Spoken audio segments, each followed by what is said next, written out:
Good afternoon from the Circus Sports of the Mack Kentucky Down studio. I'm Ross Johnston. We've got some big NFL coaching news today, starting with the Buffalo Bills, who are staying within to hire offensive coordinator Joe Brady as their next head coach.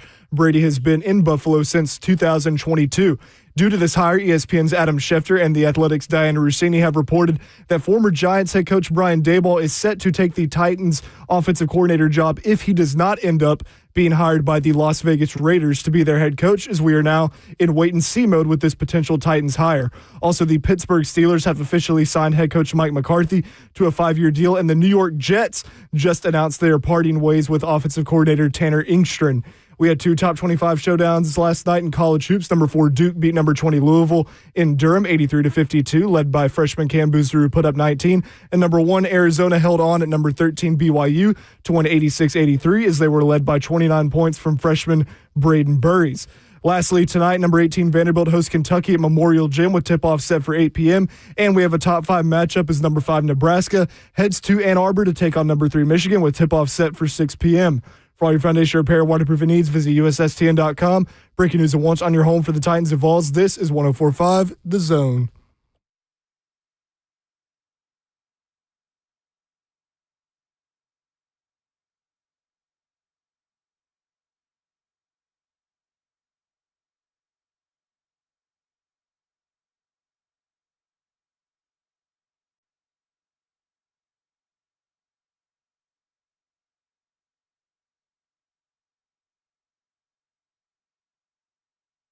Cover 2, presented by All Four Seasons Garage Doors, is off and running. Oh, and there's much to discuss as Brian Daboll watch has taken a few different turns today. We continue to wait and see what the finality will be on Daboll in relation to his candidacy as Titans offensive coordinator. Welcome in. I'm Lucas Panzica in for Zach Lyons as he is down in Mobile with Stoney Keeley and the F Words pod, getting ready to take in day 1 of Senior Bowl practice. Of course, as always, with the hitman Blaine Bishop, Ross Johnston is making the show happen.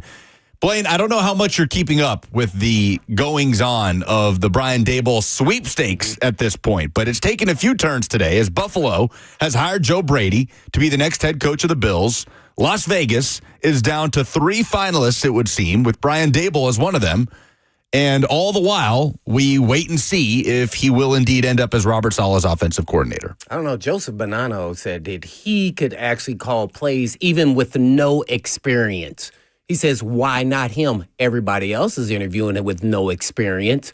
He said he's been doing quality control because he's been, appreciate you, helping me out along the way. So he's learned a lot. We just watched Joseph do some quality control in real time, pulling something up on the computer. Yeah, no doubt. So, it just is kind of interesting. I haven't seen this in a long time with this many openings and then taking this long, if you want to give it that. It brings a lot of drama. NFL just rules all news cycles, and they're just dominating with this indecisive.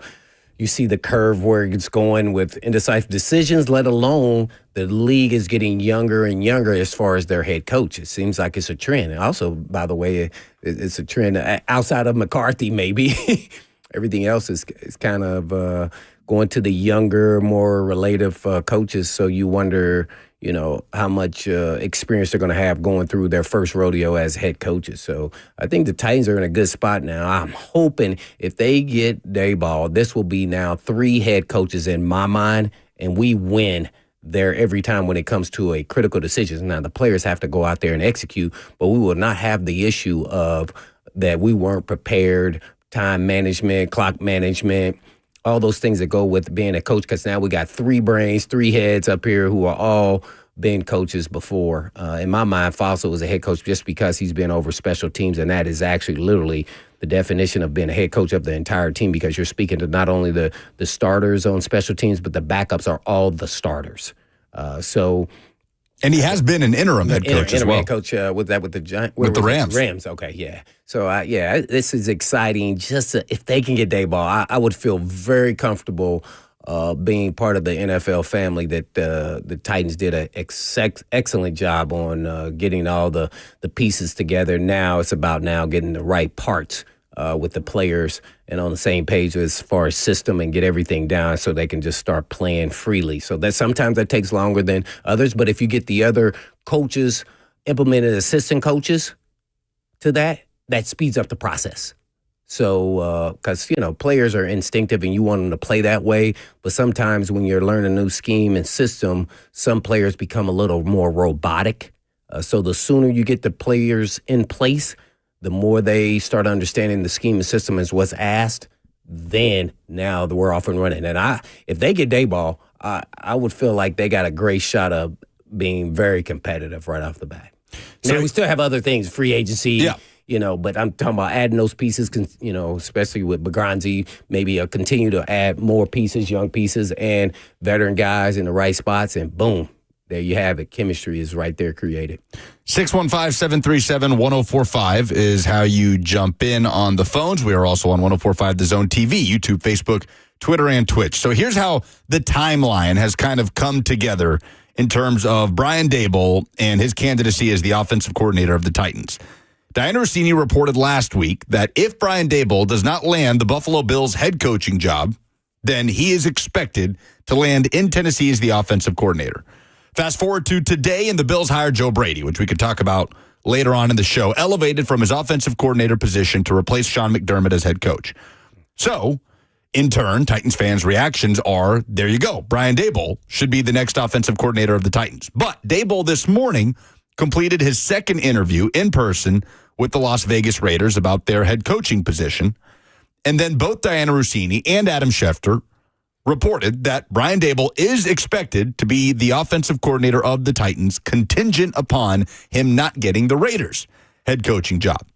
So at this point, the finalists in Vegas appear to be Brian Daboll, Davis Webb, the quarterback coach and passing game coordinator of the Broncos, 31 years old, to your point, and Clint Kubiak, the offensive coordinator of the Seahawks, who obviously is still coaching a team that's in the Super Bowl. And if they want to hire Clint Kubiak, they can't do so until after the Super Bowl. So that is kind of where we are. I'm hesitant to bring this up, but we did have somebody call into the show. I'm not sure if you caught it. In the last segment, we had a caller call in from BNA and tell us that. Oh, yeah, Jerry. Jerry in BNA said he got off a flight from Vegas to Nashville, and Brian Daboll was on that flight.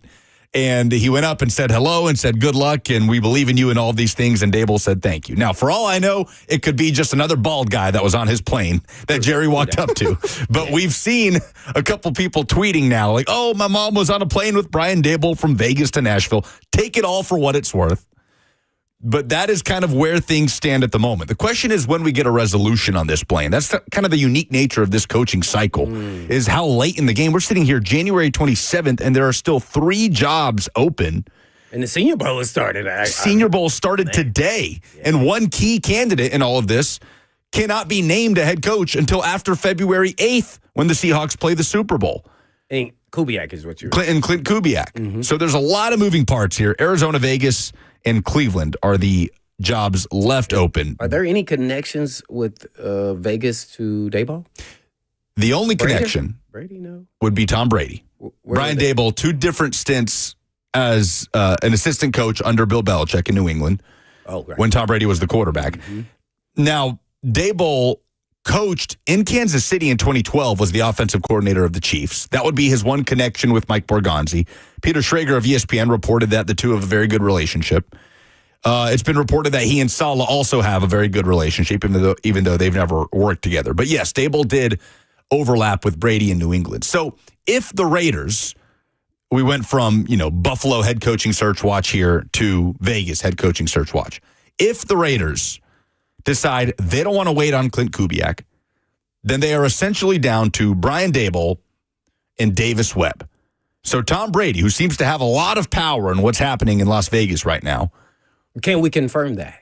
We had Jason Fitz on the show earlier. He said significant isn't even a good enough word to describe. Oh, really? Yeah, it's understating how much power Tom Brady has, or how much influence the same as last year? Tom Brady has. And that's the funny thing, right? Because last year it was kind of like, he's just doing his broadcasting thing. He's getting into business with the Raiders, but he's now he's here basically, it seems, conducting a coaching search. But he was on the sidelines at the national championship there. He was watching potentially his future quarterback.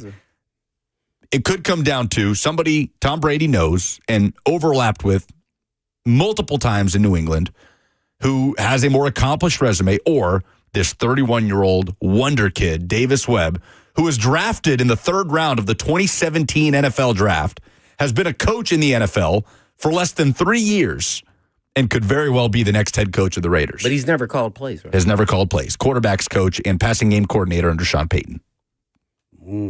That's pretty big, boy. That would be really risky, but I wouldn't be surprised with the way things are going now. I'm a big fan of Clint Kubiak, and I don't even know him, and I don't even know if he's a leader of men or anything. I love the way he calls plays. From the time I've scouted and watched film of the Seahawks when the Titans played them, I thought he is exactly what I would want my offense to look like, with a run game, complemented by a pass game. Really easy when you have JSN, too, by the way, and Walker there running back, and then Darnold having a career season. So it's the optics for me of how I want my team to look. I think because now everybody thinks this is a passing league. Well, how you eliminate that is you slow the game down, you run the football. I'm not saying I'm just more 50-50.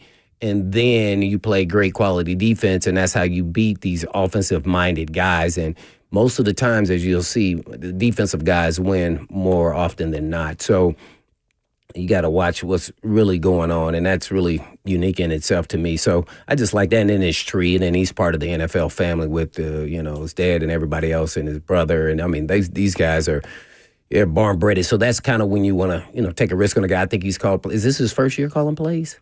Ooh, or is this his Clint Kubiak? Yeah. Yes, he was not. Second year. Ryan Grubb was the offensive coordinator last year in Seattle, and then was fired after 1 year and went to Bama. I thought the NFC Championship play calling, he play called the great one, Sean McVay. He did. And I said that yesterday. I loved his play calling. And how they utilized JSN in the backfield and motions to identify, and there still was a lot of confusion there on the other side on defense. So, yeah, if I was the Raiders, that's probably my target if I'm them. And if I'm Daboll, if I have an existing relationship with Tom Brady, now earlier in my career as a coach, but they should be definitive that I should be the leading candidate or I'm out, that I should get the job. I'm not going to wait 2 weeks here. Now, I get it. There's only so many opportunities you get to be a head coach. But with my relationship, it should be identified that I should be the guy. I mean, at this point in time. And I would probably take my name out of the hat and probably just gone with the Titans and then say, okay, maybe I'll get in the second cycle. I'm with Cam Ward, an up-and-coming team. They got some more pieces to add, can really add to my resume with a great young quarterback in the development and move on. So, it's easier said than done sitting from my view, but I would, out of respect, I would just say, hey, Tom, man, I appreciate you giving me the opportunity. But obviously I'm probably not you guys' guy, or it would already be solidified. Clint Kubiak, by the way, did call plays in New Orleans in 2024 Peyton under Dennis Allen. Oh, Dennis Allen. Yep, Okay. Yep. And I don't think that went so well. Was also the offensive coordinator in Minnesota. Oh. Back Did he in, call plays? I believe he did, because that would have been under Mike Zimmer. Oh, Zimmer. It would have been, 2021. He was the offensive coordinator. That was the year before Kevin O'Connell was hired. Oh, okay. So only 38 years old, and he's done it at multiple spots here and gearing up for potentially a head coaching opportunity. But to your point, the timeline, the big caveat and all of that. So that's an interesting question. The idea of Brian Daboll pulling himself out of the Vegas coaching search if he doesn't feel like he is the preferred candidate there, and doing that to become the Titans offensive coordinator. Could that put Daboll in a better position a year from now in the next head coaching cycle? And where could that leave the Titans potentially? We'll get into it coming up next. Cover 2, presented by All Four Seasons Garage Doors on 104.5 The Zone.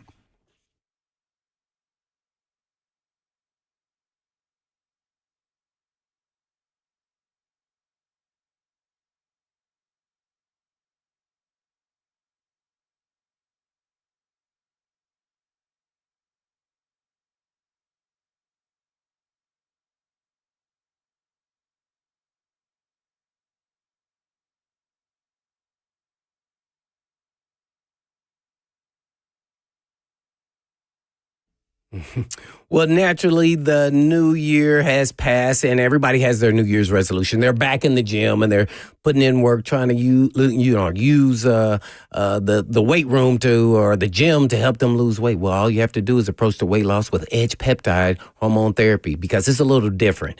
We make sure all the patients have extensive lab work and face-to-face conversations in office with our nurse practitioner to create a customized treatment plan tailored to your specific needs. They use only U.S.-based FDA-audited compounding pharmacies because knowing where your peptides come from always matters.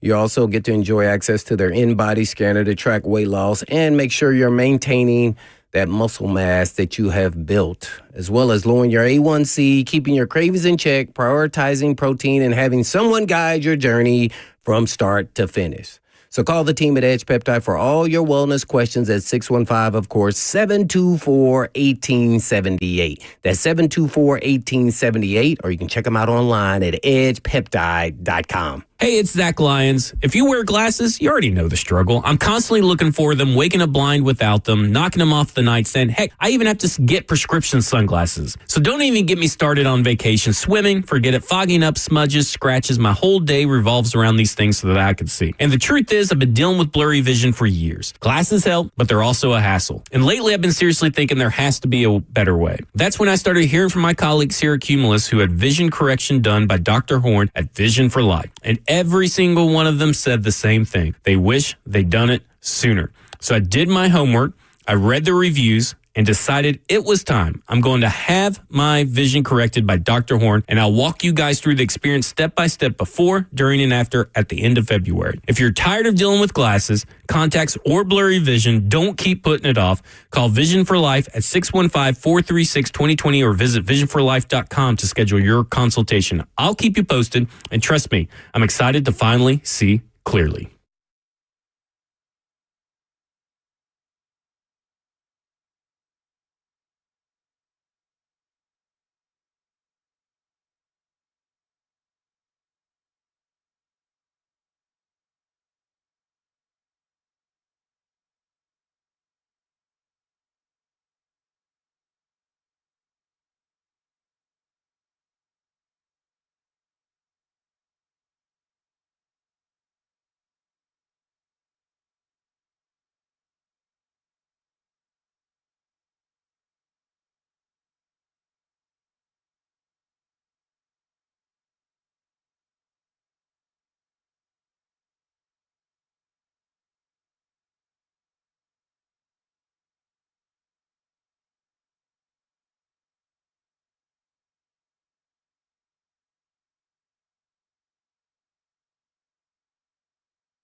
Daboll Watch 2026 continues in Nashville. my. And we're just monitoring. We're just here to transmit Daboll everything Watch? we're hearing to you guys. Daboll? Daboll. Oh, Daboll. My understanding is it's How you pronounce Daboll his like name? table. Daboll like table? Daboll like table. Somebody told you that? Well, who told you that? Robert or Ross? I can't remember where I first heard that, but I feel like I've heard that since he was the coach of the Giants. I Daboll thought like it was- table. I thought it was Daboll. Now, I remember Brian Daboll being a part of the Nick Saban rehab program for coaches. After leaving his stint, was fired in Kansas City Yeah, I remember. right before that era really got started, Yeah, before they Hurts, hired right? Andy Reid. Hurts and Tua. Right, and then he goes to New England to be the tight ends coach for a couple of years, and then Nick Saban hires him to be the offensive coordinator. Jalen Hurts was the quarterback. And then next thing you know, he's back in the NFL. He's leading the Bills and Josh Allen's offense to the best that we've seen of Josh Allen, arguably in his career, and then the head coach of the New York Giants. So we've Time out. Go ahead. Did the Eagles sign an OC? Eagles still don't have an OC in Did Blake. he ever interview Daboll? He did. People are just pulling out of that job left and right. Man. Oh, wow. Okay. In fact, earlier today, Declan Doyle, the offensive coordinator of the Bears, pulled his name from consideration. Uh-oh. What do you think is going on, if you made a guess? It's an interesting thing right now what's happening in Philadelphia with the general sort of toxicity of that franchise, but the undeniable talent that's on that roster offensively. I'm having a hard time nailing down why Nick Sirianni is having such a hard time replacing Kevin Patullo to find a new offensive coordinator. Maybe he just says, whatever, I'll just call plays again. But Brian Daboll, no longer a candidate in Philly, it would seem. Declan Doyle, who is the offensive coordinator in Chicago, does not call plays under Ben Johnson and is in consideration for some other OC jobs. He is pulled out from the Eagles gig. By the way, the Jets just fired their offensive coordinator, Tanner Engstrand, so just more being piled on here to this cycle. Oh, my God, Aaron Glenn, man. He fired everybody on the staff? Did he fire his defensive coordinator? He fired Yes. Steve Wilkes. He did fire Steve Yeah, Wilkes. he did a long time ago. So real quick, Lucas, did you see what PK tweeted during the break? Yeah, so Paul Kaharski, we told you that, people have been tweeting us. Somebody called in with Buck and Bert and I earlier saying that Brian Daboll's in Nashville. They were on the same flight from Vegas to Nashville. Paul Kaharski just tweeted, if you wanted more than airport sightings from unknowns, as I did, I've confirmed Brian Daboll is in Nashville. He does say the Raiders head coaching job remains a possibility for him. Man. He interviewed, his second interview in Vegas was earlier today.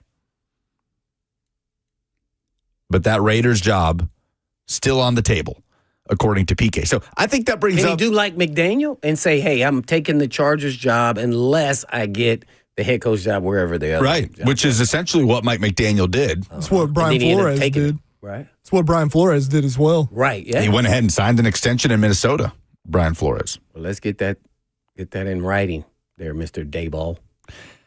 It is an interesting question, though, the idea of Brian Daboll.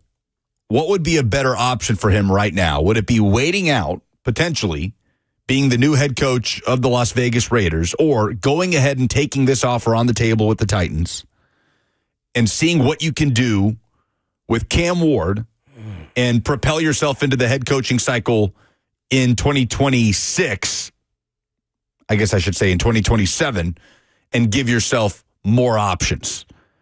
If you're Brian Daboll, like what's going through your mind there as the Raiders are kind of not being totally clear on what direction they want to go? The Titans are clear. We want you to come in here and call plays to elevate this young quarterback with Robert Saleh in charge of the defense.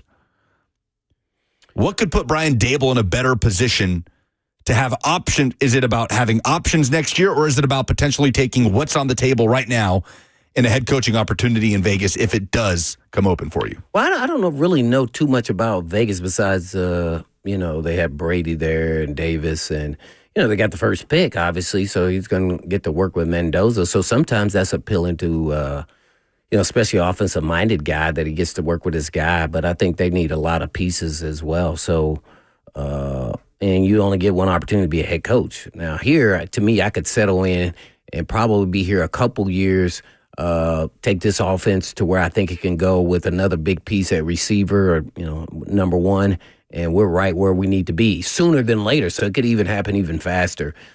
So it's tough to pass up on a head coach opportunity, but that's why I said what I said earlier. You already have an existing relationship with Tom Brady. He's worked with you. He's seen you work And it should be a no-brainer that I should be the guy. And now he hasn't interviewed, I guess, Kubiak, maybe not besides Zoom, correct? Yeah, only a virtual interview. That's right. Yeah, he can't do his second until after the Seahawks run is over in the Super Bowl. So what I would do if I was him is I would do exactly what we just discussed. I would sign as the OC to the Titans, and if I would put in there, if I get an exception, if I get hired to be the head coach anywhere besides just the Raiders, but as far as this season. So because I wouldn't want to be waiting. I want to move forward. No way I'm going to make the Titans wait for 2 weeks either.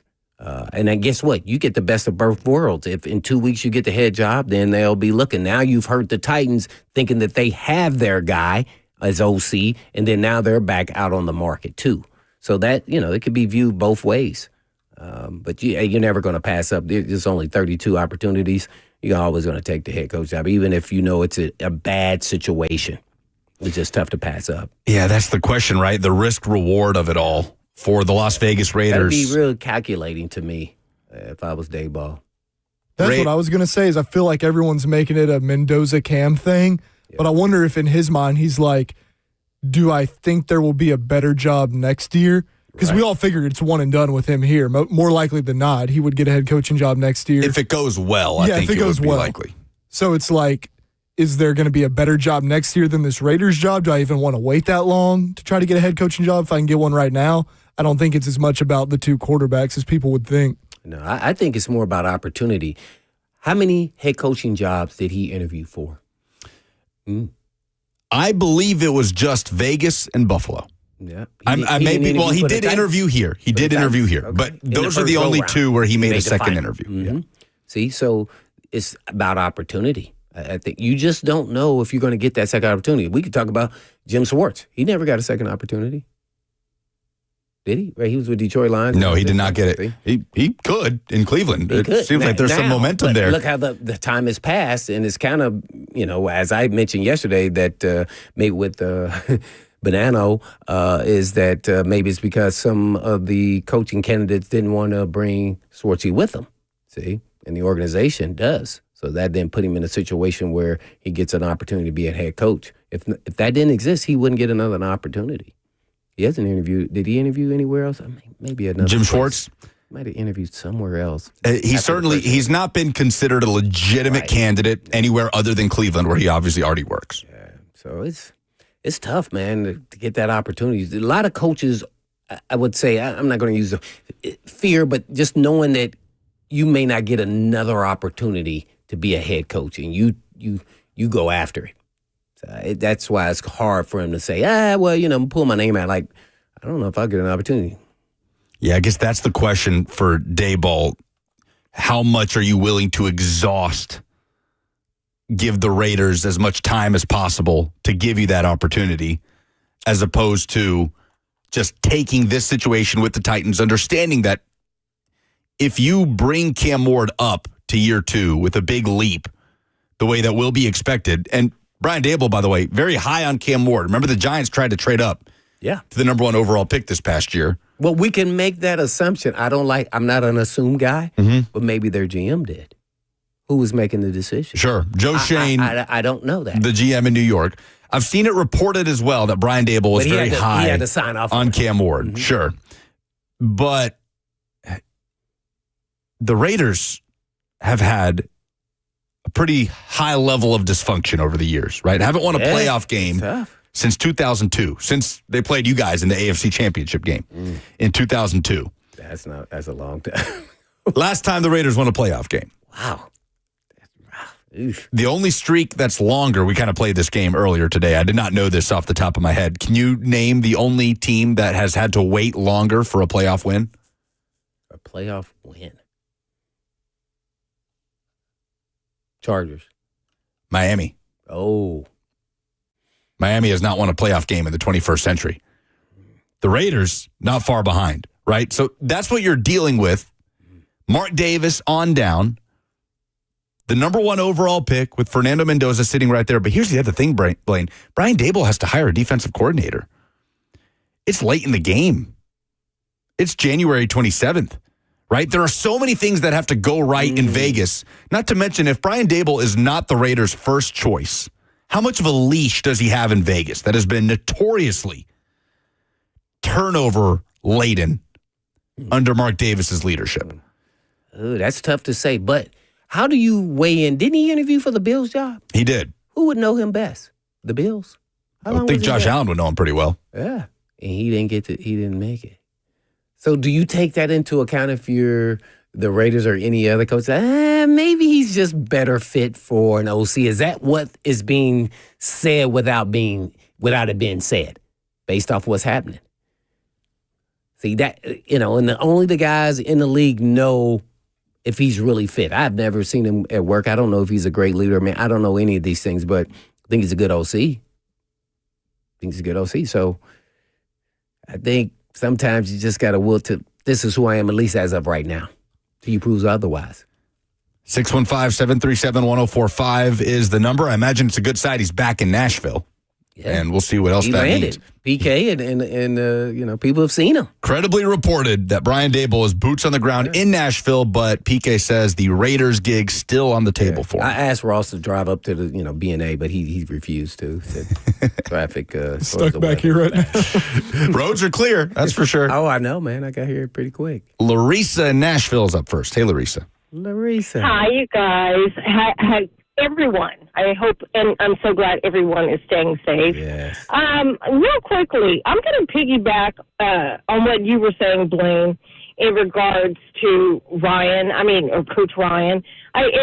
This is not The Bachelor or The Bachelorette. And my thing is, it's like, look, it's either me or not. And, it's like, who wants to be here? And again, this is not The Bachelor or The Bachelorette.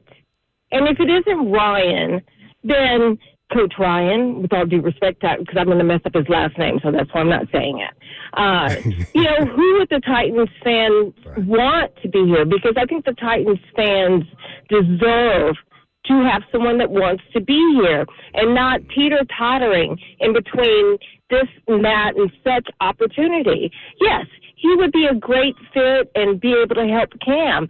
But it's like, let's not be so thirsty and accept somebody that is going to be like, no, I'm going to wait and see what's going to happen with this guy, this guy, or this guy. Make a decision already or take, with all due respect, Tom Brady's a shark. And I agree. Again, Blaine, I would be like, hey, if it isn't me, thank you for the opportunity, but I'm moving on. But I'm going to hang up and listen. And the Titans fans and this team deserves better. This is exciting, but come on. Let's not sit on our hands. Thanks for the call, Larissa. Thank you. Hope you're staying warm. Oh, man. Yeah, man. Yeah, but Ross, is he being thirsty, man? You the only single guy here, man. How is it on the dating game? Is that considered thirsty? Oh, he's like kind of talking to a lot of people right now. I mean, you got to do what you got to do, man. I'll wait on him. Oh, man. But it could put the Titans' other options would be who? Who would they? Kingsbury? Yesterday, the Titans talked to Adam Stenavich, Packers offensive coordinator, who works under Matt LaFleur, does not call plays in Green Bay. They talked to Cliff Kingsbury, who just parted ways with Washington, obviously has been a play caller at multiple stops. And they spoke. He hasn't done a lot of interviews, has he, Cliff? He's been brought up more for offensive coordinator positions. He's done some first-round head coaching interviews, but if Cliff Kingsbury coaches in 2026, I think it'll be as a play caller. I've seen him brought up in Baltimore as a potential landing spot. Titans talked to him yesterday. They also spoke with Thad Lewis, the Bucs quarterbacks coach. No. So this seems to be revolving around Brian Daboll at the moment. And there's some confusion from Titans fans. I saw Mayor Ron on the F&M Bank chat, where you can chime in on YouTube, Facebook, Twitter, and Twitch, said, I'm not sure what we're doing. We have hired Daboll. It's been reported. It's a done deal. Not necessarily. And there was some confusion there. Hasn't been official yet. Right. And look, the whole thought process here was, if the Bills don't hire Brian Daboll to be their head coach, he will be the Titans offensive coordinator. Then we saw the news, hey, the Bills have hired Joe Brady.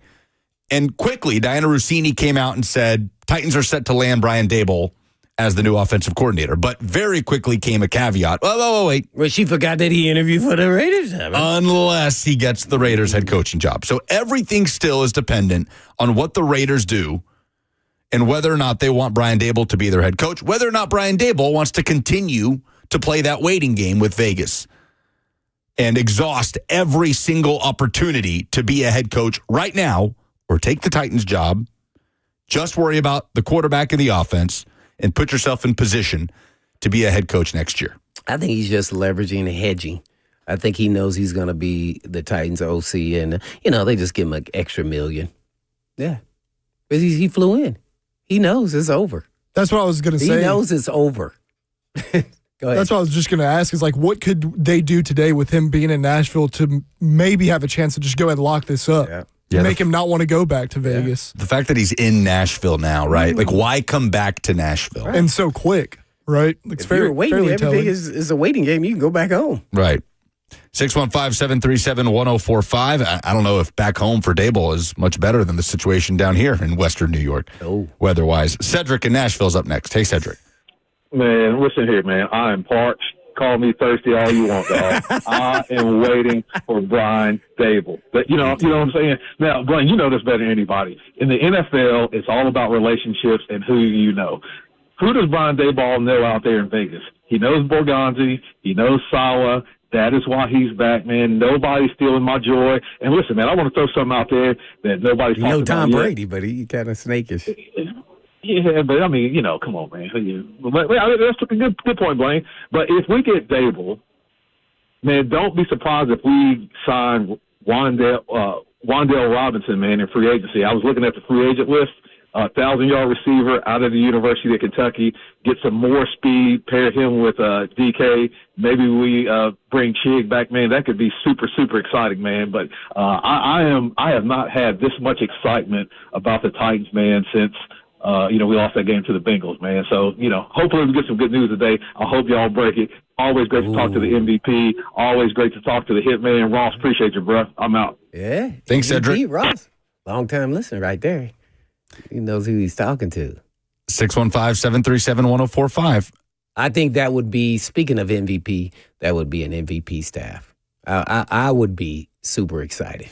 Well, let's talk about that because there's another three-headed monster, so to speak, in Titans history on the coaching staff that you would have played for that I'd love to bring up and kind of talk about the possibilities if Brian Daboll is the Titans offensive coordinator. We'll talk to the hitman about that coming up next.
So Robert Saleh, the head coach and leading the Titans defense.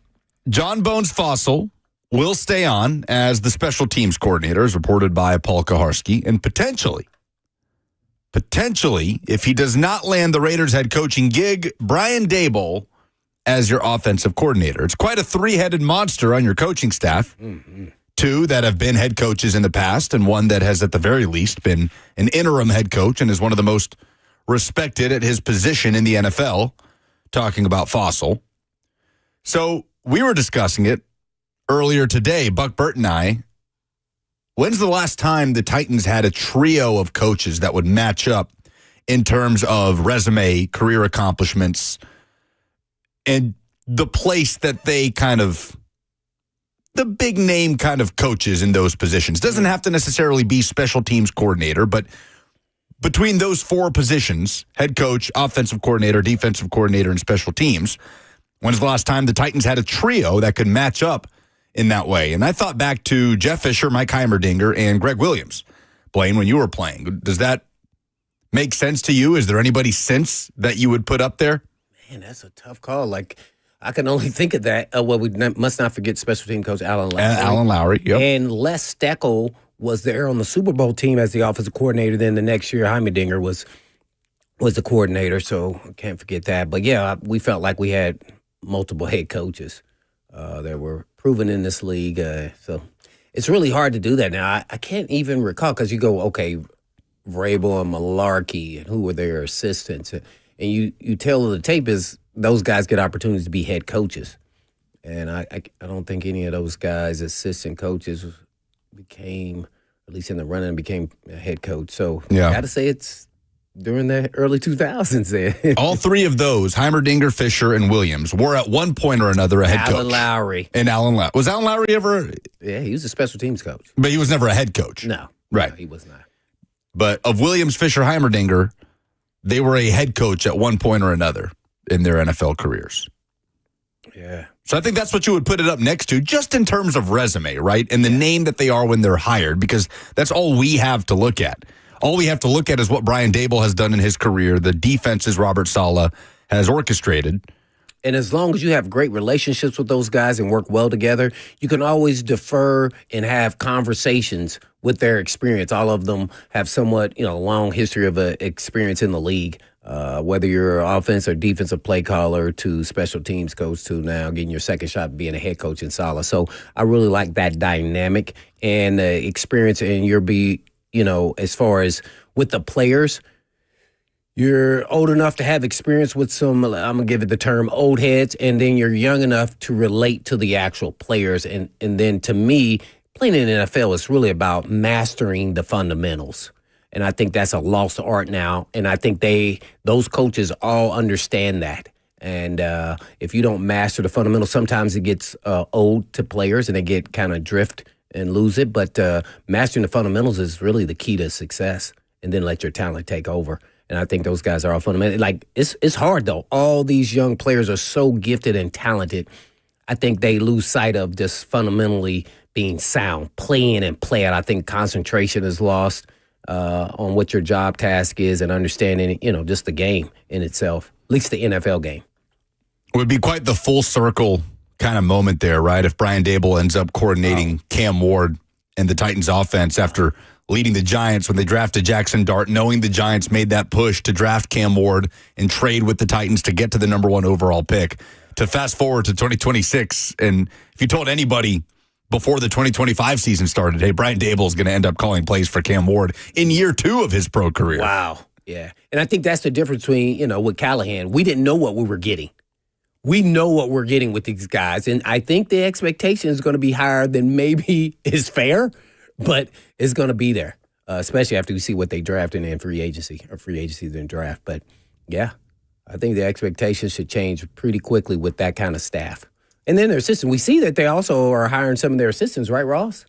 We got some assistants that Saleh on defense. Yes, Aaron Whitecotton getting hired last night to be D-line coach and I believe run game coordinator. Lucas, is that right? Correct, yeah. Which very, very good coach from what I've seen over there. He coached a lot of great defensive linemen with the Jets and with Dallas. Williams made a comment there about very I good wouldn't coach. be where I'm at without him. I misspoke, by the way. Mike Heimerdinger was never an NFL head coach. He was an assistant head coach. So thank you to the F&M Bank chat for correcting that. But all those guys had a shot. They were head coaches in their own. They ran their own offenses. Defenses, yeah. But that could be something that's interesting to do some digging on. Would this be, if Daboll is confirmed, and if that happens, would it be the first time in the Titans era that the Titans have 3 former NFL head coaches or interim on their staff? Fossil was an interim coach in L.A., so it's something that we can kind of do some digging on a little bit later. Obviously, Vrabel, LaFleur went on to be a head coach. Dean Pease was never a head coach in the league, but maybe we can look a little deeper into that. Okay, so when you say you know what you're getting, to you, if the Titans are able to seal the deal with Brian Daboll, what are they getting in Brian Daboll? Well, I think we are a proven play caller in this league, I think, and that's, he's supposed to get an opportunity as a head coach. He's gotten that and didn't work out, and so now we know that he's back in his lane of where he's comfortable. And we'll see what he learns from that process of not having success as a head coach, and he'll probably get an opportunity at some point in time. I'm hoping he's here like 2 years at least if he gets another opportunity to be a head coach. If not, he'll hold pat. And we know that he's a proven play caller. Guess what? Reason why that's in question because of past experience of the previous coach.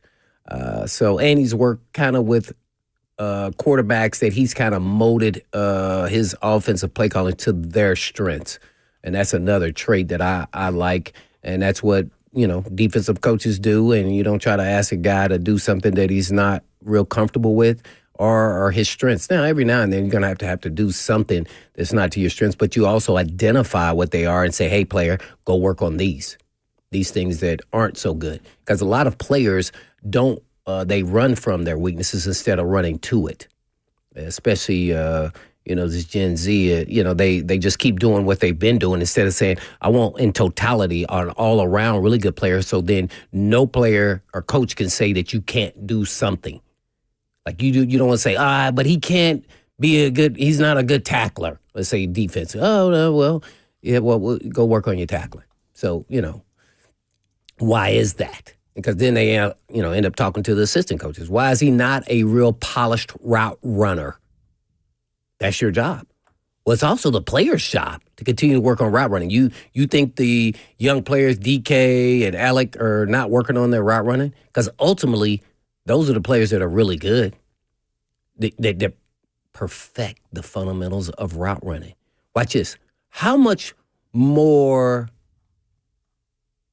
talent-wise do you think JSN has than all the first-round receivers that's gone over the last 3 or 4 years? I'd say just a pure talent, measurables, size, speed. Well, Garrett Wilson or any of these. I was going to say. Right, guys that went to Ohio State. I could count. I mean, you could go ahead and start counting guys. Why has he stood out above the rest? Because he's mastered the fundamentals of route running. It's not that he's faster. It's none of that. It's that. Because at your position, the ones who have the longevity and the success at their position master the fundamentals and how to set up in their counter move to it, and it's just instinctive. Bang, bang, bang. Puka Nacua? Yeah, Puka Nacua, 5th round. Right. All those guys, we watched two of the great ones right now, young, really good receivers. So hopefully we can get big-time dude and then help elevate the young dudes, and they continue to grow and get better. That's how you assemble a team. What Brian Daboll will be tasked with doing if he is indeed the Titans offensive coordinator. With Cam Ward. The thing Sounds that good to me. gets brought up a lot, too, is I was doing a radio hit in Knoxville last week, and we were talking about the possibilities of Brian Daboll, and they asked me, okay, but if it hits, then you're just back to square one, right? Getting into that sort of trap with the defensive-minded head coach. That second phase plan that's so important for the offensive coordinator position, right? If your offensive coordinator has success, have somebody in the work. gets hired away. That's the thing. Those are good problems. And when's the last time the Titans had a good I'll take problem? It all day. Right? I'll take it all I would day. love to be in a position where the problem facing the Titans is finding a way to sustain the success that they had in 2026 with Cam Ward's second-year leap. I would love to have that problem with Robert Saleh as head coach. Yeah, so I'll wait till we get to that bridge, but it's a far cry from where they've been the last 2 years. Those are good problems. Got to take baby steps here. Yeah, so yeah, let's get Daboll shored up, and then get an assistant that maybe you as a coach, or maybe he recommends, they can install and then kind of groom on his way. He's got to have somebody with all yeah, these I was years. offensive He's guy. been in the league, these different places he's been. You got to think there's someone in there. Yeah, and have to think it was a huge part of his interview process with Titans brass before he was named head coach, which will be officially introduced. Robert Saleh as head coach. Thursday, 2 p.m. is the introductory press conference at Ascension St. Thomas Sports Park. Other head coaches are being named across the NFL. Slowly but surely, the 10 vacancies in this coaching carousel are being filled, and we'll tell you the absolute latest on who hired who today, coming up next on Cover 2.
Good afternoon from the Circus Sports of the Mint Kentucky Downs studio. I'm Ross Johnston. We've got some big NFL coaching news today, starting with the Buffalo Bills, who are staying within to hire offensive coordinator Joe Brady as their next head coach. Brady has been in Buffalo since 2022, and due to this hire, ESPN's Adam Schefter and The Athletic's Diana Rossini have reported that former Giants head coach Brian Daboll is set to take the Titans offensive coordinator job if he does not end up being hired by the Las Vegas Raiders to be their head coach, as we are now in wait-and-see mode with this potential Titans hire. Paul Kuharsky reports that Daboll is in Nashville today. Also, the Pittsburgh Steelers have officially signed head coach Mike McCarthy to a 5-year deal, and the New York Jets have fired offensive coordinator Tanner Ingstren. Lastly, tonight in college hoops, number 18 Vanderbilt hosts Kentucky at Memorial Gym with tip-off set for 8 p.m., and we have a top 5 matchup as number 5 Nebraska heads to Ann Arbor to take on number 3 Michigan with tip-off set for 6 p.m. For all your foundation repair and waterproofing needs, visit USSTN.com. Breaking news at once on your home for the Titans and Vols. This is 104.5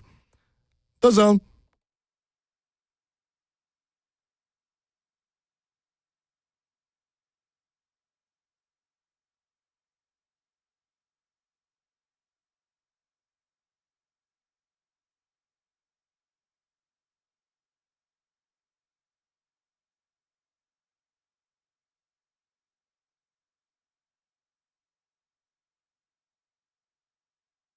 Second half of the show, it is Cover 2, presented by All Four Seasons Garage Doors on 104.5 The Zone. Zach Lyons down in Mobile as the Senior Bowl festivities get started with practice today. I'm sure you'll hear more from Zach later on throughout the week. I'm Lucas Panzica, happy to be in alongside the hitman Blaine Bishop, Ross Johnston, making the show happen. Brian Daboll watch continues. The absolute latest is that Brian Daboll is expected to be Robert Saleh's offensive coordinator in Tennessee unless he is hired to be the head coach of the Las Vegas Raiders. He is reportedly boots on the ground in Nashville after completing his second interview with Vegas earlier this morning. So he is in town, but pen is not put to paper.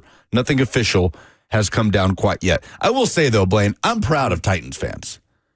This level of coaching search, and for a coordinator, no less, where we're getting calls, people telling us who they saw on a plane, and at first it's hearsay, and then it turns into reporting. The fact that enough Titans fans are going to social media and calling into radio to say they saw Brian Daboll on a flight from Vegas to Nashville to get Paul Kuharsky to find out and confirm that Brian Daboll was on that flight from Vegas to Nashville, I'm just proud. I'm proud. This is like SEC levels of coaching search mania in Tennessee we're having right now. Oh, man. He's heading down 65 as we speak. Exactly. Drive slow. Yeah. Hope everybody's staying safe, by the way. I know a lot of folks still without power, NES working around the clock, but chilly out there. Roads look good, though. Roads look good. Main roads, at least. Freeway to main roads. And my neighborhood still, oh, man. It's still messed up? Oh. Yeah. Yours not? I live on Riverside Drive in East Nashville. The hardest part is just getting out. Then once that happens, the main roads are fine. It looks like a tornado ripped through Riverside. I mean, there are trees down everywhere. Power. It's an absolute that too mess. In the neighborhood. Yeah. Absolute mess. Ross, the Bills. You good to go? Oh, we all good. I got some hills in my neighborhood. So that's hills. a little tough. Ooh. Well, we had a tree fall in our backyard. Didn't hit the house, thank God. But it's mainly just trees at this point. Messy. I don't know how the weather is in Buffalo, but it can't be as messy as whatever Terry Pagula has done with this situation. As the Bills hired earlier today Joe Brady to be the next head coach, replacing Sean McDermott. 36 years old, the wonder kid at LSU, passing game coordinator in that 2019 team with Joe Burrow and Jamar Chase and Justin Jefferson. That's awesome. His path has been an interesting one to follow. He wasn't even the offensive coordinator at LSU in that 2019 national championship, but we all knew who he was and the role that he played in that incredible run. And his path has been fascinating, Blaine, as he got that opportunity to be an offensive coordinator with Carolina. Did not go well. And he kind of goes back down and back up with a QB coach role in Buffalo, gets elevated to that offensive coordinator position.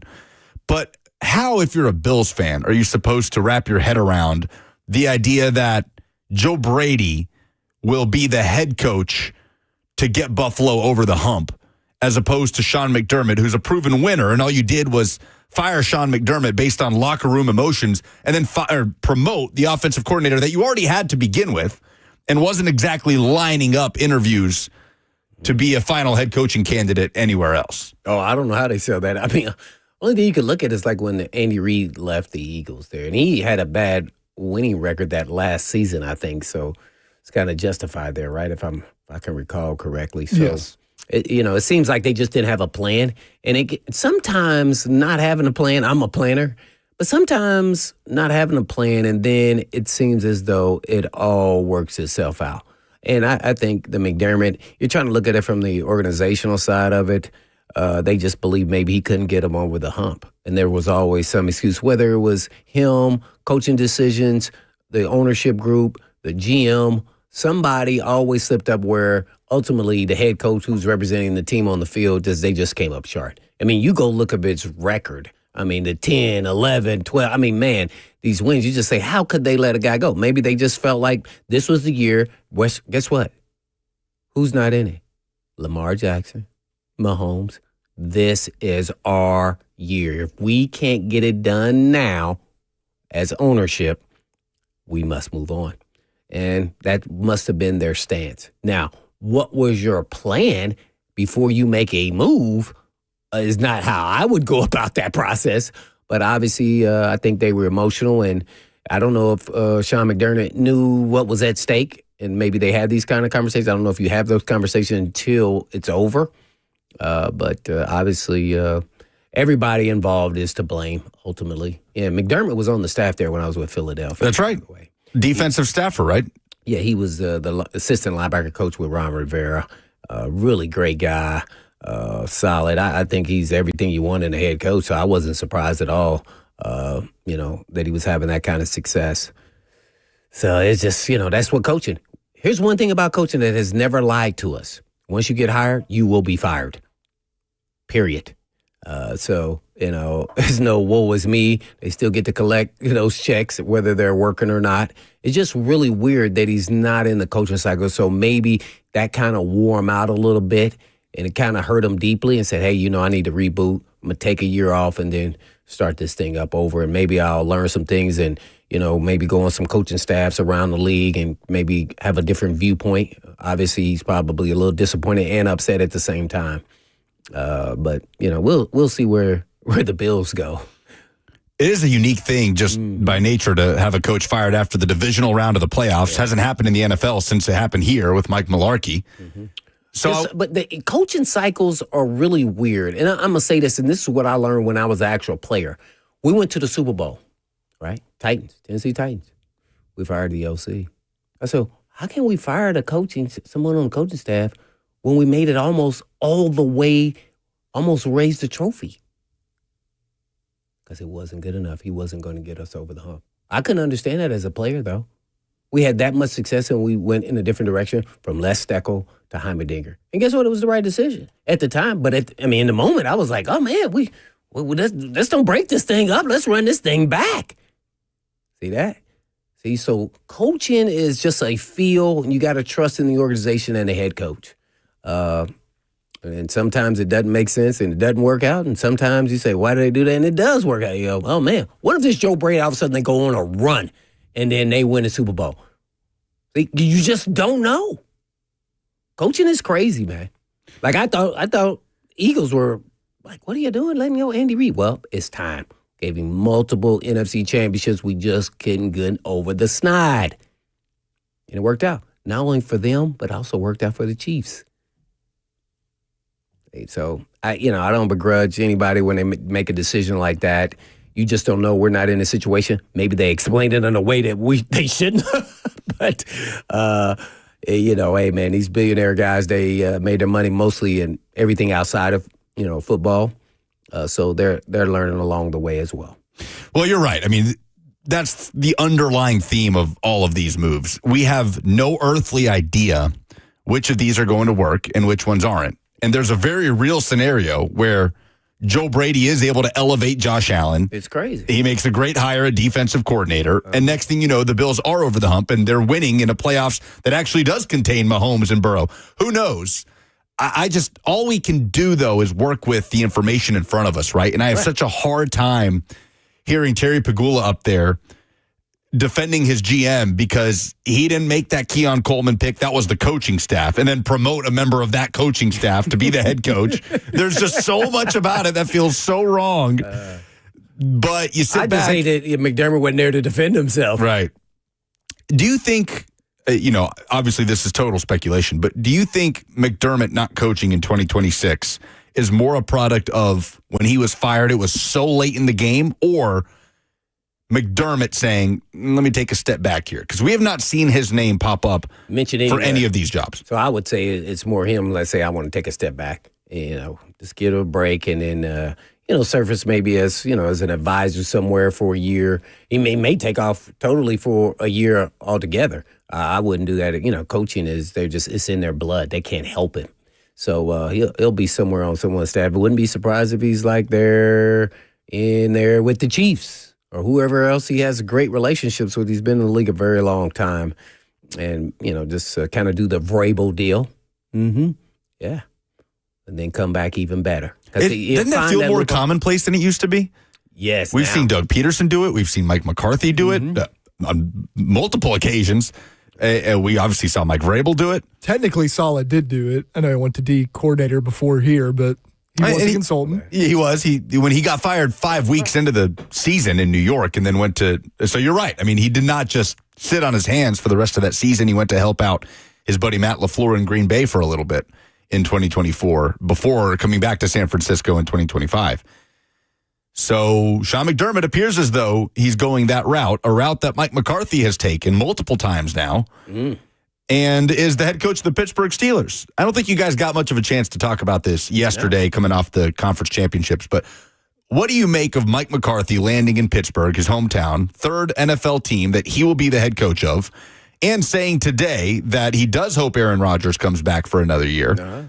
And who knows what Aaron Rodgers' decision-making process is going to be for next year. But what did you make of the decision to hire Mike McCarthy in Pittsburgh? Oh, man, that was a little surprising. I know it's great, for PR purposes. I don't think the Steelers fans are happy, instead of going with a young up-and-coming. They went against the grain, and the Rooneys are kind of known for that a little bit, too. When they, hired Tomlin, that was kind of against the grain as well. So, it's always tough to kind of question.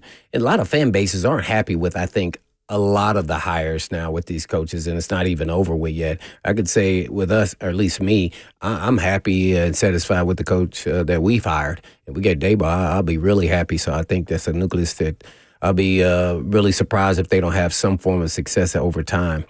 Where, McCarthy's kind of set out. And I think people don't view him as an elite coach. And if you go look at resume, as you were mentioning, what do you see? You see he's an elite coach and a quarterback developer. So I've understood that he's even coached Joe Montana all the way to today. So he's got a laundry list of quarterbacks from, Dak Prescott to you name it. So, and a Pittsburgh guy, and it's kind of probably his dream job because he grew up a fan. Doesn't mean he's going to have success.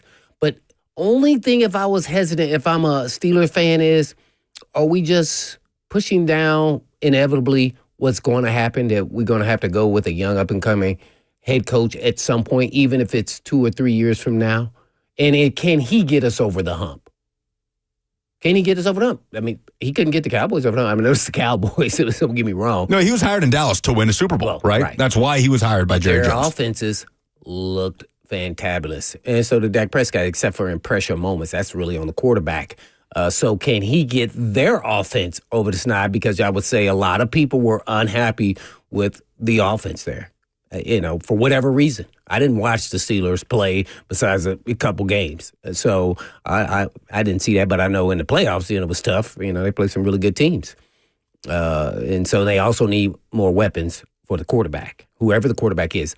Also, let's not forget, they have the young quarterback, right, on the team from Ohio State. Will Howard. Yeah. He is on the roster. Let's see if he can develop him and what he thinks of him. And, oh, by the way, I would already put in the nudge when we get to the combine if I'm the Titans.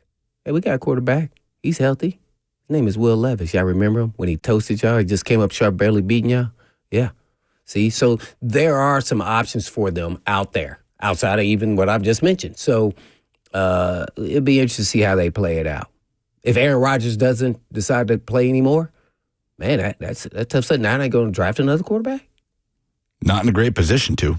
Yeah. Not at all. Who are the free agent quarterbacks? Anybody that we know? We're talking about Malik Willis. We're talking about Malik Willis. Daniel Jones. Coming off an Achilles. Coming off a fibula and Achilles. Yeah, interesting situation there with Daniel Jones, how well he played in the first half of the year and then how poorly injuries held him back, shutting down his season early. So, interesting near future in Pittsburgh that may revolve around Aaron Rodgers' decision. You know, rinse, repeat that line in the NFL for the last few years. Have you heard of anything about their relationship and Aaron Rodgers and McCarthy? It felt like something that kind of expired, so to speak, in Green Bay. But I imagine on aggregate, they're on good terms, right? You won a Super Bowl together, spent so many years together. It's clear, though, towards the end, things were slightly rocky. I think both were ready for a change of pace, but it's been a few years since that point. So, like I said, Mike McCarthy said today at his introductory press conference, he said he would love Aaron Rodgers back. Who wouldn't? I believe were his words. Quote, definitely, I don't see why you wouldn't, was Mike McCarthy's answer to, does he want Aaron Rodgers back? So we'll see what happens. We'll see what happens with Brian Daboll and whether or not he will officially be the Titans offensive coordinator by day's end. Waiting to see if he's going to be the head coach of the Las Vegas Raiders. And if not, all signs point towards Brian Daboll being Robert Saleh's OC here in Tennessee. So we will keep you up to date on that and talk to Coach Dave McGinnis coming up next. Mack Attack.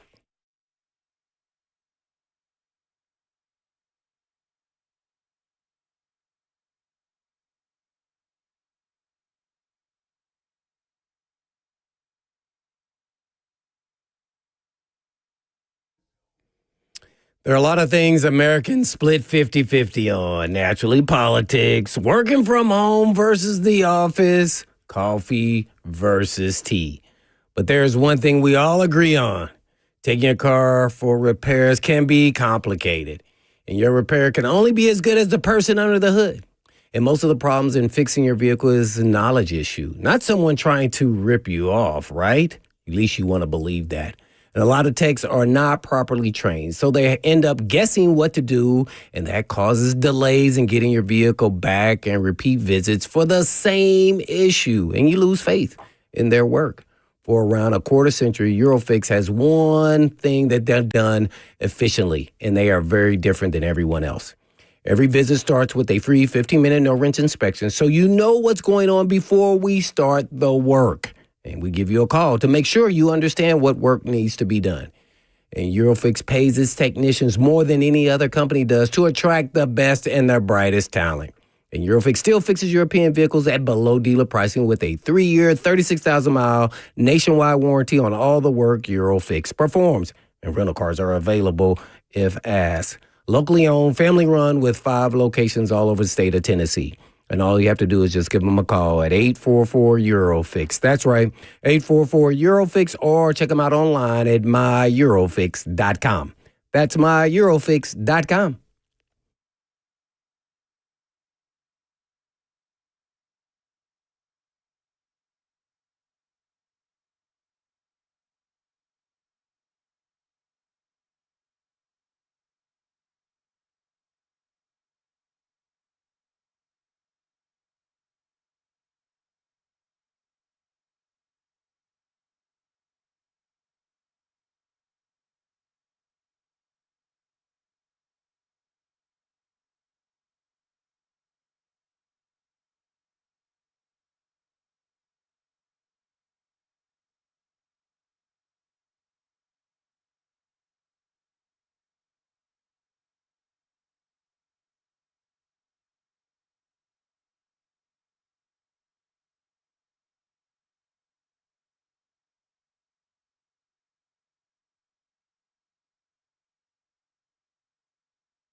Love that music. Only means one thing. Coach Dave McGinnis of Titans Radio joins us, presented by Two Rivers Ford, the South's most trusted Ford dealer.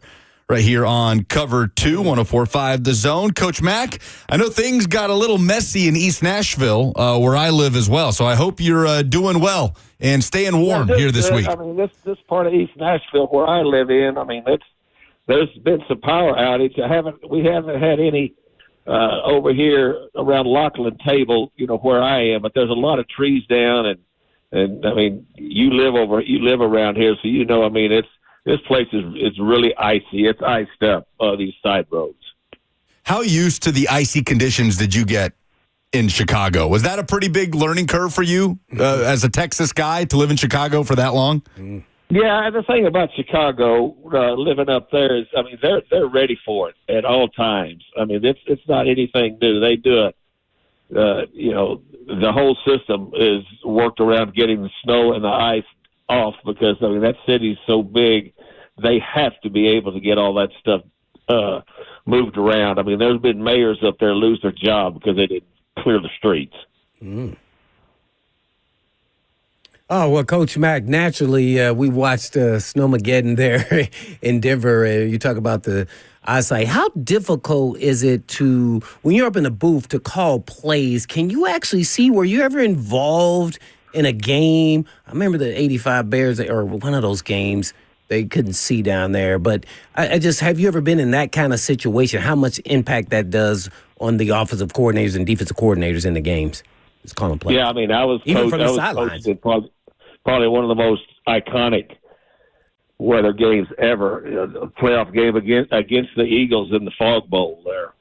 In 19. It was crazy. I mean, and it was like what happened at Denver. It was a very clear day, and then all of a sudden you could see the fog start rolling in over the top of Soldier Field there, off a lake, and then pretty soon you could see nothing. Oh, I remember watching that game now. We couldn't even see on TV. No, it was impossible. I was in the booth, and I had to come down to the field because, I mean, it was impossible. So that's the most extreme I've ever been in, as far as to where you couldn't, for at least 3 quarters, you couldn't see anything. How much did it, I know back then they ran the ball a lot more than they do today, but did they change your game plan, or did you have to make adjustments to actually your play calling offensively as well as defensively? No, actually, I mean, the quarterback for the Eagles was Randall Cunningham, so he was spinning it all over the lot. Oh, was he? Wow. Yeah. Oh, yeah, he was spinning it all over the lot. And of course, we were trying to do the same thing. I mean, I remember, there in the fourth quarter, we intercepted the pass on the far sideline, and you could just hear the crowd continuously as the Bears defensive back was running down the field with the ball, and you could not see a thing. I mean, if you ask any of those Eagles that were on that team, they're still mad about it. Oh, man. Was that guy who intercepted the ball, was that Leslie Frazier? No, it wasn't Les. Les was on the other side. Okay, I was just making sure. I guess give us a little bit of your breakdown on what you saw and why the teams who won on the AFC Championship and the NFC Championship. Well, I mean, first of all, if you want to talk about the Denver game, I mean, it was 2 completely different games, and plus you had the caveat of a backup quarterback, and I mean, that made a big difference in that football game. But to me, the difference in the ball game was the Patriots. The Patriots defense was really able to be pretty dominant in that football game. So I mean, they had a leg up, because of the quarterback situation, and plus, I mean, New England's been on a heater. Mm-hmm. I mean, to not lose an away game all year and to roll off as many in a row as they have. And they're playing a very, very physical brand of football. And the quarterback, as a second-year quarterback, he's done nothing but answer the bell every time. So that game was to me, it was a low scoring game, as we all know. But it had a lot to do. Still, Denver was able to hang in there defensively, and it was a backward pass that really flipped that ball game. How much do you think in that game going just the AFC right now with the decision when they're up, I think 7-0, the Broncos, and they go for it on 4th down. They had the momentum. You knew it was going to be a defensive game of them going for it. Like, kind of take us through what head coaches are trying to make that decision to go for it or not. I thought, Peyton, I thought he probably regretted it. He even kind of said it after the game. He probably should have done something else, probably should have kicked the field goal. But, I mean, man, take us through what he was thinking for that decision. Well, he did say it. I mean, he said, that he essentially was gonna kick it, then decided to run it, then decided to run a different play. And look, as a head coach, and you're in those situations, and when you've got options, I mean, you have to make pretty quick split-second decisions. Even though you can call timeouts, you can do all that stuff. And he said, he felt like at the time, and that if he could get a 2-touchdown lead, that it was going to be insurmountable. But at the same time, again, I don't ever second guess coaches because I know how hard it is. I just did it for too long. His defense was playing really, really well, and that weather was getting ready to roll in. So look, it didn't make it. So everybody's on him. Why didn't you do the other thing? But and he said he thought about doing both, and he decided to go for it. And then what happened? The play got blown up from the inside out. It was an outside play, but it really got blown up from the inside out. So that's just the breaks of the game. And I asked that question because both games had somewhat that with the Rams and McVay, two great coordinators, Super Bowl winning coaches with McVay and Sean Payton. Is there a time do you feel like that some play callers who are really good at what they do, obviously these guys are the top of the business, and they get overly aggressive or too much into the offense and we can do it because they're the offensive play callers? Is there such thing as overly aggressive as an offense? I know you can do it on defense, but offensively, I don't know. Yeah, well, sure there is. I mean, but the whole thing, the whole crux of the matter is, if it doesn't work, then it's always up for debate. Always up for debate. But they have to make those decisions. And those are, both of those are really very, very experienced head coaches, as you said. And that comes with life as being a head coach in the league. You make a decision. If it works, you move on. Everybody thinks you're really a smart dude. Yeah. If it doesn't work, then you're a dummy. Well, I don't know about that, but I would not say that. But, it was a critical decision, and sometimes it works out, sometimes it doesn't. So how do you see this matching up in the Super Bowl? Revisionist history, you got the Patriots versus the Seahawks. Well, I think the Seahawks, roster-wise, are probably the best team. And they have been all year, just roster-wise. But, as I said, the heater that New England is on right now and the type of defense that New England can play right now, plus, look, they've got an experienced, play caller on offense also. I think it's going to be a really good ball game. But the Seahawks have impressed me all year ever since they came here to play the Titans during the season, just watching them getting prepared, doing the film work, watching them getting prepared. I think they're really a complete football team. But at this point, I wouldn't put anything past the Patriots. I had one more question because before I pass it over to Lucas so he could be over here thinking about some questions. No, but, and I'm conflicted on this, and I don't know the answer because you can watch them on the sideline. You don't really know until you're in those situations. You've been a head coach. You've been a play caller. If you wanted to give one of the two, offensive play caller, head coach, defensive play caller, head coach, is one a little bit, I hate saying a word, easier, but to navigate being the head coach and the play caller than the other? Yeah, I think it depends on the experience of the individual. Okay. I mean, that's what it all boils down to. Because, there's been successful people do it both ways. Mm-hmm. But I think it comes down to the experience of I don't think it's just one or the other. I think it's the experience of the person that's doing it. I mean, that makes a big, big difference. I think it's really hard for a first-time head coach to do that, because managing a game as a head coach, there's so much that goes into it. Unless you're very, very veteran at doing it and being able to do both things, it's a challenge. But guys have been very successful doing it, but I think a lot of it depends on the prior experience. There you have it, Coach Mack giving us the Mack attack. Coach, right now all eyes are on Brian Daboll and what will happen if he will end up being the Titans offensive coordinator, whether or not he's going to get an opportunity to be the Raiders head coach. But as we monitor that situation, 10 openings in this NFL head coaching carousel, not all of them are filled at this point. The ones that are filled currently are scrambling for coordinator hires. They're waiting on other dominoes to fall for those hires, including the Titans, including the Giants, who are waiting to see what happens with Todd Monken in Cleveland. Clint Kubiak is a candidate in Vegas. He's still coaching with the Seahawks. How much can the timeline, especially as the season gets longer and the Super Bowl is pushed back further, how much can that kind of complicate things? How much patience does it require to fill out your coaching staff this late in the game in late January?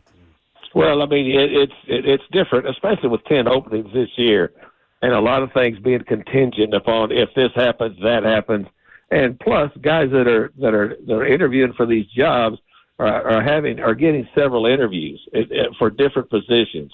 That's been very, very unusual. But the unusual part of it started when there was 10 openings. All right, and look, you got to understand that if you're doing the hiring, there are times when you just got to keep your powder dry. You've got to have a plan, and you've got to stick with it. And the main thing you can't do as an organization is jump out and panic. If something doesn't go right immediately off the jump. But with 10 openings, very, very, very unusual this year.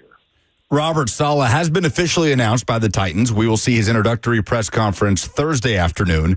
What are those first few days on the job like? What is most of Robert Saleh's time being dedicated to right now, Coach? Well, it's just getting his staff together. Getting his staff together, and then you've got to immediately jump into, the talent evaluation. You've already gone through a lot of this, talent evaluation on your team, and plus just getting situated in a new environment, learning who's who in the zoo, in the building, and all of that stuff. It takes time, but getting your staff together is huge. That's the main thing right now. Coach Dan McGinnis of Titans Radio, presented by Two Rivers Ford, the South's most trusted Ford dealer. I don't know if you can recall, I guess last question here is Brian Daboll's style of offense. If you wanted to give it a term over the years, watching his offenses, what do you say that he brings to the table as a play caller? Well, first of all, he's a quarterback dude. And offensively, when he's called offenses, they've always been very, very balanced. But he's been a developer of quarterbacks, which is, I think, extremely important in this situation right now going on Blaine. Well, there you have it. Coach Mack giving us Mack attack. Appreciate it, Coach. Anything, you been safe out there? Yeah, at least the heat's on, so I'm still warm. I'm not sure how safe I am, but it's warm. No trees exploding in your backyard or anything, right? You know what happened? The last time when we had that tornado, it took all the trees down in my neighborhood, so we're good there. All right, just removed them a few years in advance. Exactly. Coach, stay warm, stay safe. Appreciate you as always. Appreciate you guys. See you. Appreciate it. Coach Mack, Titans Radio, with us on 104.5 The Zone. Is he going to go to the Senior Bowl? I'm pretty sure Mack is going to be in attendance at Robert Saleh's introductory press conference Thursday. So he's going to miss Senior Bowl. So, yeah, I think so. That's happening in Mobile. Zach Lyons is down there. Stoney Keeley, too. F-Words Pod. This week, yeah. We'll see what we hear from Zach. Mm-hmm. What'd you make of Diego Pavia? Everybody talking about Diego Pavia ringing in at 5'9" with his official Senior Bowl measurements. Oh, I was surprised that he was even that tall. Really? Well, I've been on the sideline at Vanderbilt games and saw him live, and that's with his helmet on. I said, "Oh, there's no way he's 6 feet. That's impossible." He wasn't taller than me, so I knew that wasn't true. Actually, I thought he was going to measure maybe a 5'8" and 3/8. That's what I thought he was going to measure if I was guessing. So I wasn't surprised at all. What it really made me think of when it came out, though, is like how amazing of a player he is in the SEC to do that at that height. Which is that's the proper reaction, right? That is amazing. So with that being said, it'd be interesting to see if he gets in the right system to be maybe a backup quarterback. But I don't know what other position he can actually play. I'm not sure. You got to see him in that kind of training. Let's say slot receiver, maybe a nickel safety guy. I just don't know. All I do know is he's a winner, and I would never, bet against him. Yeah, this guy was doing unbelievable things out there consistently against, one of the best, if not the best conference in college football. So it was unbelievable. It really did. He did what he did on a consistent basis and believed he was going to do it. So those guys you don't bet against. You just don't. You just don't. I don't even like his deep ball. I know a lot of people say that. I like. Did you watch him in the bowl game? That ball died. He had a couple guys open. So, but he's a winner, man. Golly, guess what? That kind of guy in the locker room. You're interested to see if he's not the guy. Is he bringing positive vibes in the locker room, or is he kind of I should be the guy in the locker room? See, so that is always interesting. So, but I think there's a place for him. Maybe he's a safety. I don't know. Dude's tough as nails. Maybe he's just maybe he's the face of the CFL or UFL. I don't know. Maybe they give him some blockbuster deal. Could be a great fit. CFL quarterback Diego Pavia leading the Toronto Argonauts. Did that hurt your soul, being that you're a Tennessee fan and an alum, that guy at 5'9" did that to you guys? No, I'm just being serious now, because it was just like he kept doing it over and over, game after game. You go like, man, this guy is incredible. That's the appropriate reaction, what you have had, because the overwhelming reaction has been 5'9". He put 6 foot on the website. Diego Pavia, that's so embarrassing. The appropriate reaction is, oh, that dude was doing all of that at 5'9" in the SEC. So, yes, I appreciate your reaction to that. That is the correct one, I think. He was must watch. There was no doubt about it. No doubt. And he's going to command whatever room he's in, for better or for worse, in the draft process. And I'm fascinated to see kind of which one it is. Maybe a little bit of both, right? Depending on the personality of the team officials in the room. If they like that brash nature from a quarterback. If they don't love that from somebody that is going to have to take a back seat and compete for a second or third string role. So his draft process is going to be a really interesting one to follow, I think. Do you think he'll get drafted? I bet somebody pulls the trigger on Pavia at day 3. In the later rounds. Yeah. I bet it happens in day 3. I think I probably would. It just depends on. I would have to have conversation. Would he be open to move positions, even though we want to put him at quarterback, just to see how he responds to that. That'll give you a little inkling if he's open to movement, even if I wasn't going to do it. I just want to see how he's going to respond. Senior Bowl going on, Combine around the corner. Plenty of draft talk to come. In the meantime, the NFL coaching carousel is still spinning, but on its last few rounds, we will keep you updated on the absolute latest, including the latest with Brian Daboll as it relates to the Tennessee OC job as we wrap up the show. Cover 2 on 104.5 The Zone. You love this.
Cover 2, presented by All Four Seasons Garage Doors on 104.5 The Zone. If you're just joining us, Brian Daboll is not officially the offensive coordinator of the Titans yet. That's not what Bam said. We're getting DMs and tweets and calls. From everybody. Yeah, People are running see into you at him. Nissan Stadium. He said, "You bet, bro." That's what he said to him. I mean, everybody's putting on the reporter hat today. I'm loving it. They saw him. He saw him in the restaurant there. Brian Daboll is in Nashville. Paul Kaharski has reported as much, and like you said, a lot of our great listeners have chimed in to tell us they saw him at the airport or here or there. So he's in Nashville, still awaiting the finality on that, if he's going to be the Titans OC or if he's going to be the next head coach in Vegas, which, for what it's worth, Connor Hughes of SNY tweeted today that he believes Clint Kubiak is the frontrunner for the job in Vegas, which means that situation could drag on if they have to wait for the Seahawks to play the Super Bowl, which they do, which doesn't happen for 12 days. So monitoring the situation. Meanwhile, some weather complications have impacted our signal at 104.5 The Zone. So if you're hearing us sputtering a little bit and you're not able to get the full signal in a range that you typically do, you can always go to the 104.5 The Zone app. And, of course, we are always live on 104.5 The Zone TV, YouTube, Facebook, Twitter, and Twitch. Hope everybody is staying safe, staying warm, and getting their power back as soon as possible if they still do not have it. All right, Blaine, 10 openings in this cycle. 3 are remaining. Arizona, Cleveland, and Vegas still have yet to announce their coach. Does it feel like with 10 openings, which ties a record high in the NFL? What? Do you know how many of those guys got fired within 2 years? I know you didn't. After that. Well, I can tell you that 2 years ago, there were 8 openings, including here. Okay. 4 of those 8 no longer are at the place that they landed 2 years ago. Yep. Brian Callahan is a part of that. Gerard Mayo is a part of that. Raheem Morris is a part of that. Actually, that might have been Raheem Morris' second year. No, that was the second year. Yeah. No, he did. I think he had 3 years in Atlanta. But 4 of the 8 from 2 years ago, no longer at the place where they were hired. I wonder if the demand is outweighing the supply in this coaching cycle. And if 2 years from now, we don't see that 6 of these 10 jobs open back up and you just hope it's not yours. Well, with the trend with it looks like, outside of the Steelers, new or second chance or first-time head coaches, there's a possibility. Because you're not going to hit. Everybody's not going to hit on the new coach. That's impossible. So I think 10? 10. It's a lot of jobs. So, man. And you're talking about some dysfunctional organizations, right? You're talking about Cleveland, Arizona, and that brutal division. Vegas, that has a lot of work to do. All the turnover that's happened here. Miami, that has had all sorts of complications over the last few years from ownership on down. 10 jobs. I don't know where we place the over-under on the amount of jobs that are open now that are just going to be open again, let's say 2 years from right now. But if I had to bet, got to go 50. I'd say at least 5. At least 5 of them will be looking for a new coach in 2 years, I would say. I'm going 60%. I'm going to hit 2 years. 615-737-1045. Mo in Nashville's up next. Hey, Mo. Yeah, I just had a quick question. So y'all were talking about Sean McDermott earlier, and how he's taking a year off, I guess. Well, it seems as though. Yeah, what teams will be available next year? Like, what teams have a sitting duck head coach? That's just my question. Thank you, guys. I don't know. Yeah, thanks for the call, Mo. I don't know, but it's guaranteed there'll always be openings. That's for sure. Jets, most likely, if they don't win a decent amount or the Jets, improve. For sure. Aaron Glenn has fired both of his coordinators after year 1. No clear quarterback solution whatsoever in New York. But do you want to go there if you're Sean McDermott? Is anyone? Yeah, you've been in that division. They wouldn't know him. They certainly would. There's familiarity, if anything. They play twice a year, right? They do. Yeah, it's the AFC East. Yeah, it's a good question. That was a good call there. What coaches are going to be on the hot seat? I would say if Cincinnati misses the postseason in 2026, I'll be very surprised if Zach Taylor's still the coach.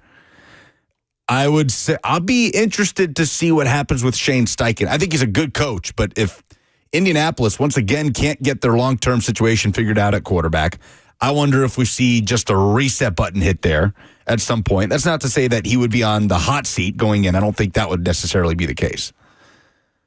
But it's an interesting question. Anybody else? The mayor? You think it'd be on the hot seat? What coach would be on the hot seat? Yeah, speaking to the McCarthy. Mike McCarthy on the hot seat year one? Steelers fans are all Steelers fans are ready to put him on the hot seat already. No way. Rooney's like, don't worry about it until we start playing games. Yeah, Art Rooney spoke out about the backlash. Man. He said, well, once we start winning games, none of that will matter about Mike McCarthy. Will Howard's going to take him to the promised land, man. I mean, I think you look at who came close this year, right? There was a lot of talk around Matt LaFleur in Green Bay. Well, he signed an extension, so I don't know. And Blaine, this is a very interesting pivot point for Dan Campbell, I think, in Detroit. Letting go of both coordinators post Aaron Glenn and Ben Johnson. They did fire their defensive coordinator as well, right? They've replaced the Jets? The Lions. Oh, Lions. Or was it just the offensive coordinator that was I believe fired? Kelvin Shepard was in coaching discussions, but I don't think he's been fired. Okay, my mistake. So, however, they figure out the post-Ben Johnson era because Dan Campbell has made a change there. Drew Petzing has come in as the offensive coordinator in Detroit. Todd Bowles. Oh, Todd Bowles, they'll make playoffs, yes. So there will be jobs, and the patience feels like it runs so much thinner than it used to that I won't be surprised if there's 6 to 8 jobs open next year. Just like college. It's becoming more and more, isn't it? Yes. Like these owners are so willing to spend that buyout money at a rate that we're just not that used to, I feel like. Well, now I start thinking, too, about guys who have had playoff success like Sean McDermott but have not won the Super Bowl. How long are those guys' leashes now? Because that's the direction we're turning in. Like, is it Kyle Shanahan potentially on the market soon because they haven't won a Super Bowl? You know what I mean? You just, you wouldn't think so, but you never know. Right. And then that would be a ding-dongery move right there. Oh, 100%. But I wouldn't be stunned, to your point. So we'll see. Meanwhile, Brian Daboll Watch will continue. 3HL will have you up to date. He's locked and loaded. He's a Titan. All we know is he is in Nashville, and he is technically still in the running for the Raiders job. Why is he here, Lucas? I don't know. I don't have a good answer for you. Other than that, he's going to be calling plays for Robert Saleh and Cam Ward. Believe. Put it into existence. Maybe 3HL will have some news for you in that front. Stay safe and stay warm out there, everybody. Appreciate you guys having me, as always. No doubt. But in the meantime. In between time. Peace.